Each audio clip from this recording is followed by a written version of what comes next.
Now, the rest of the story. I just got done working on, well, my place as a whole is just a big work in progress, and a lot of that's just because it's been neglected by me. I had all summer where I meant to, one of those things where I'm going to work on it, never really got to it. So I got the fence behind, see that white heifer and the black heifer right behind them. Went through and got the gate that was attached to the post that was pretty well rotted off is just been removed. I got a gate there that's just strapped up with some wire. Gonna pull that off, and that whole stretch right there I'm gonna be pulling posts and what's remaining of the wire there out.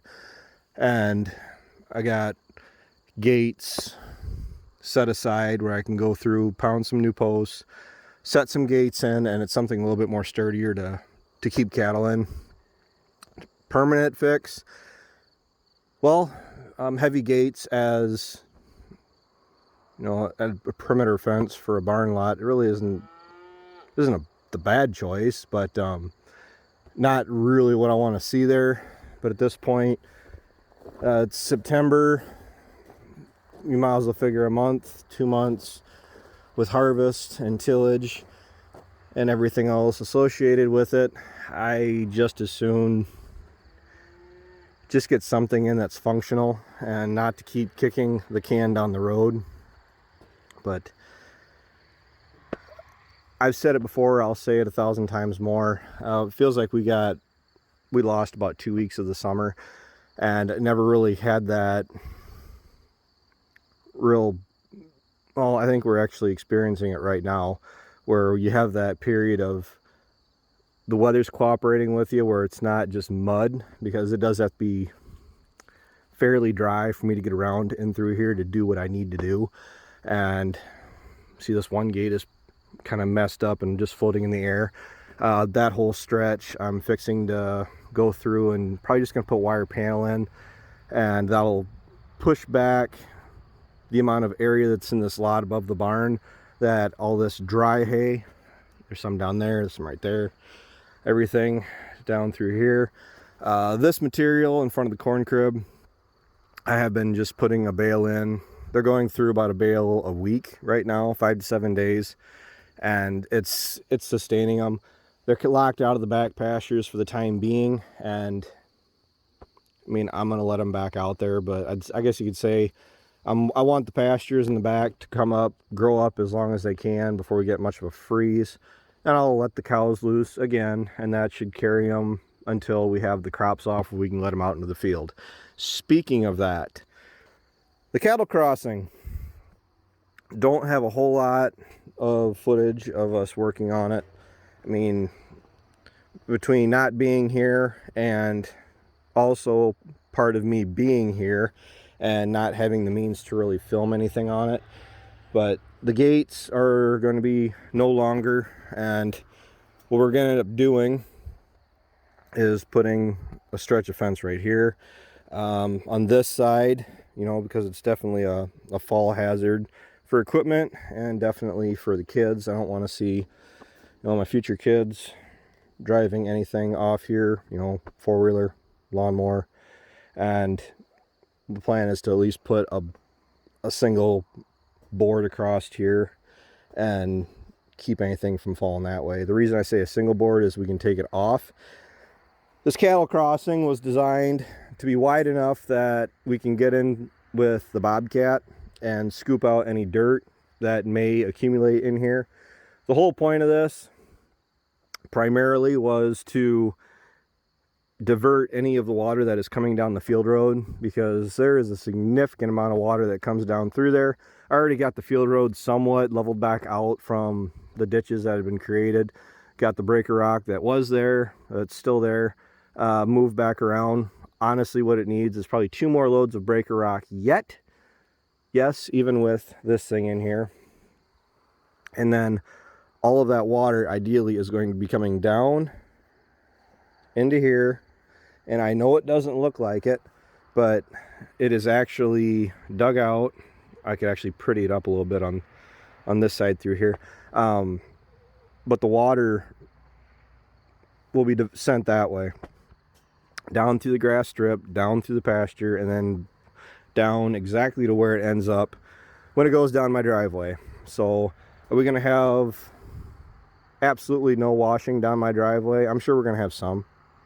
I mean, because you get whatever that comes down from above the barn here. But ideally, the washing out of the field road is a thing of the past. What I'd like to get back to is the gravel is actually supposed to be level with the grass. So get this all built back up to where we want it. This was designed to carry a fully loaded semi. So opens up the potential. I don't really know if it'll be this year. Probably unlikely, just to make sure that it's cured and everything, and you know, logistics of if we need to haul any grain out of here with the semi. Well, soybeans of course, but I think corn and everything.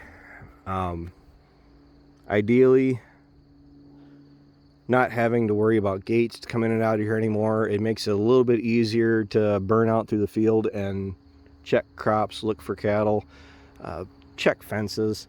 And, you know, one of those things where you're trying to make life a little bit easier on yourself. I mean, yeah, stopping and opening gates is, it's really all that terrible. It's not. But because this is generally an area that was always muck, mud, it would have to be pretty dry out like it is right now to really justify being able to burn in and out of here. And also by putting this in, managing the moisture is going to be a big thing. I mean, the cattle crossing, we're only going to be using it for about 2 months out of the year because we will have a fence down from here back down to there. And then all the dry hay, once that's out of here, I'm probably almost certainly going to have to go get probably the hottest electrical zapper I can get and just run an electrical cord to it and run just a single hot wire around these wrap bales for this fall and see if that works, see if we like it. Because what's probably going to happen is that's going to be the new designated wrapped hay area, dry hay back down there, wrapped bales up here, and then we have a grass staging area down where that used to be a row crop strip that just we never, for a little bit we were gaining out of it with all the turning to, you know, to actually farm it. It actually made more sense just to put it down to grass, and we can come in the driveway, swing around, and instead of parking like the corn heads or the planter up here when we're doing field work, we can just spin around down there and be good to go. Soybeans, hot topic. I hear guys are already cutting them, and for us, man, this is gonna make me sound like a terrible farmer. This is the first time walking through these beans, and largely because we've already got a program in place for what we're going to do with them. And then with weather and everything else, I mean, we are in an area where it was just enough weather to do what the crops needed to do. And I'm hearing reports from guys that claim that they had just enough weather and maybe slightly more, and they're still a bit disappointed in what their crops are doing. Soybeans are coming off in the area. I don't know how well they're doing, but can you hear that pod crack? See, not very big beans as far as that goes, but I'm almost guarantee you they're dry. As far as this particular farm goes with the soil types that are on it, I mean, I'm looking for county average. County average is 55 bushels to the acre. I've seen it run higher, I've seen it run less. So that's just the nature of this farm in general. It needs manure.